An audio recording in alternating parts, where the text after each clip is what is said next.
Hi, I'm Charles with Anycap. Previously, Mofan was somehow able to awaken two rare talents, but kept it a secret until he had to use them in a difficult duel. He is eventually forced to move to another city where he would shockingly awaken another two talents. During a showdown between two academies, Mofan is trapped, but reveals his third talent to everyone in order to break free. The story continues after Ningsu has asked Mofan to show his true strength, and is glad to see he is now serious. Mofan, being the gentleman that he is, explains that he never turns down a woman's requests. The battle is fierce, and the instructors of both schools must protect their students from the overflow of destructive power. Ningsu uses her second talent, prompting her classmates to claim that Mofan is a goner. Mofan's friends worry that he'll be torn apart, but he manages to dissipate her spirit-grade wind prison. Happy to see that he has found a worthy opponent, Mofan unleashes a powerful lightning attack that Ningsu fails to stop. He avoids hitting her though, as they're only sparring, and Ningsu surrenders. Students of both schools are in disbelief of Mofan's three elements, but Zheng He explains that the loss is not a big deal. The more important event is next, with a plan to prove it. Elsewhere, Mr. Q is upset that a man named Nian plans to exploit a student. The World Magic Association disapproved the usage of a dreadful new magic, but Nian doesn't agree. In the past, the magic elements that could be awakened were few and weak, but with advances in technology, mages are able to push the boundaries. The principal of Yandu Academy named Song He explains that this can wait, since he will not let any student be in danger while they're in his school. The next day, Song He explains that he would like to have the students practice their survival skills, so a practical will take place outside the safe zone without any protective measures. They will have to go to Jinlin City, a place that no one has heard of since it had been deleted from the map 15 years ago. It had been overrun by monsters, and their mission for the practical is to collect data that will determine if the city can be rebuilt. The mission is dangerous as they will have to fight the monsters themselves, and the only advice Professor Gu can give is to get quality defensive magical equipment. Later, Mofan explains to Mu how his boy Wolfie had been upset after not being able to defeat the other beast, so he has decided to get some supplies that will help him get to the warrior level. That night, Mofan gives the beast refinement blood that he won during the summoners competition, along with some other items, to his archwolf. Mofan explains that Wolfie has proven his loyalty and earned Mofan's trust. Mofan then uses the very expensive items to begin the process. Midway through, Mofan must provide his archwolf with magic energy for the evolution to work. He can feel it working, and Professor Gu arrives to see that the evolution was a success. He is in disbelief since the archwolf is a low-level beast with a very small chance to evolve. However, Mofan was somehow able to evolve it into the warrior-level Swift Star Wolf. Elsewhere, a hunter wonders why they must be responsible for the mess that the military created. He explains that the experiments are immoral since failure means that a mage will die. The Hunter King arrives to reveal that the experimental subject this time is an advanced mage with 3 elements. He explains that this will mean the mage's devil transformation will be the most terrifying one yet. Days later, the students embark on their journey beyond the safe zone. Mu explains that the area has at least 10 demon tribes and has been named the Demon Forest. Whenever a tribe attacks a city, it must sound the blood red alarm. Song explains that Mofan knows about that very well, but is scolded by Ningsu for speaking casually about the crisis in Bo City. Jinlin City is just beyond a tunnel, but a student fears there may be monsters inside and recommends that they take the mountain path. The others are confident in their abilities though, and Mofan can only sigh about their ignorance. Mofan offers to protect Mu from danger, but she rejects him since he should probably be protecting Ningsu.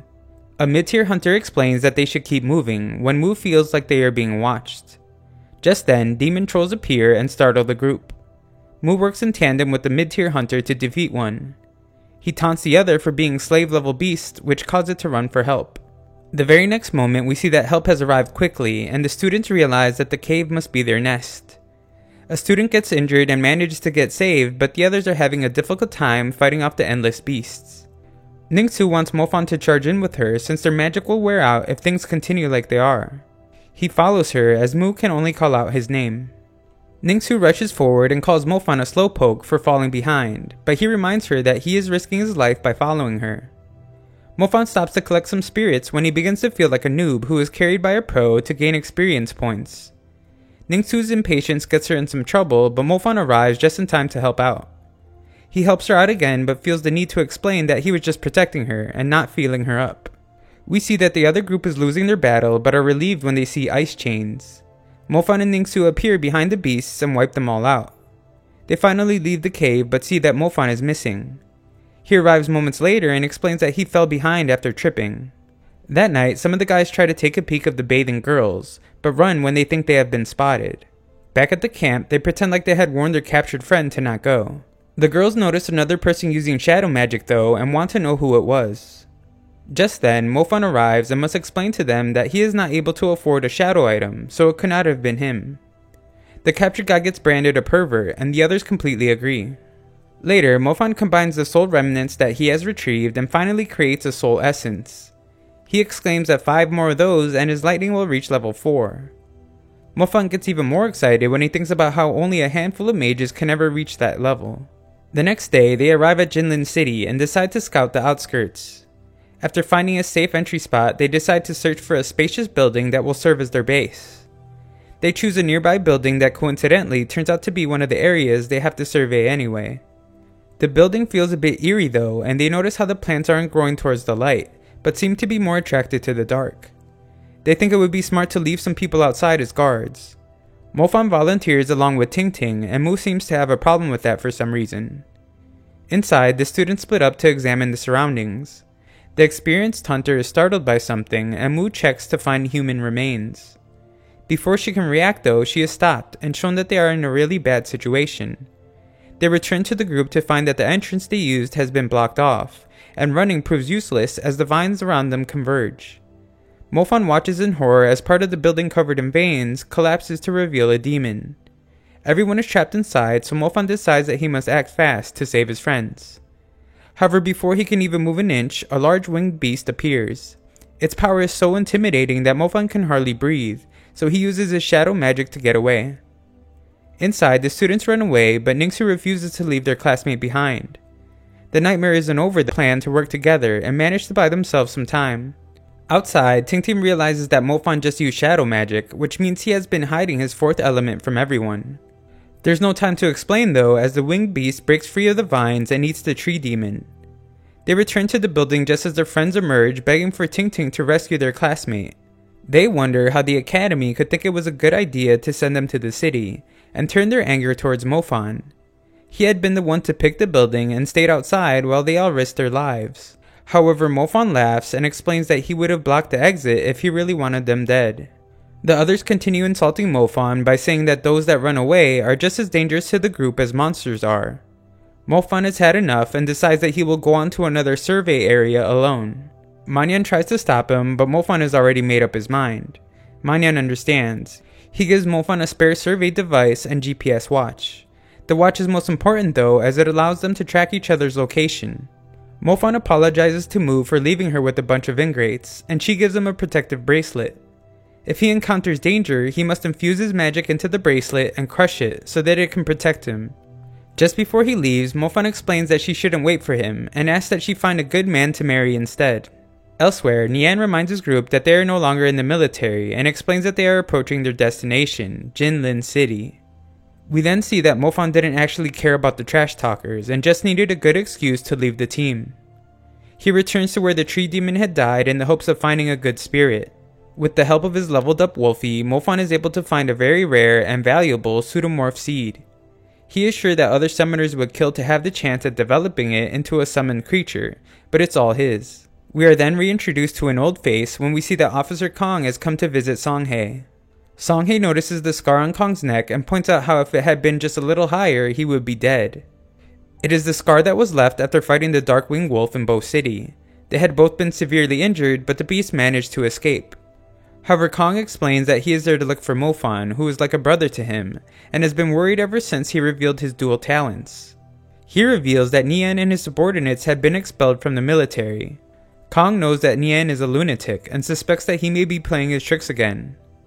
Songhai is surprised to hear about his expulsion since he had just visited. When Kong hears this, he immediately asks for Mofan's location and heads to Jinlin City. In the city, Mofan thinks about how much stronger he has become, as the wolves that once gave him trouble are now just playthings for Wolfie. They are surrounded, but Mofan must finish the survey, so they begin their battle. We see that Mofan really has come a long way since the days in Bo City, where just one of these beasts proved to be a great challenge for him and his classmates. Now Mofan is able to take on several, and prepares to grow even stronger as he collects their spirits. Elsewhere, the other students are doing well to survive, but have only managed to do one survey, with many left to go.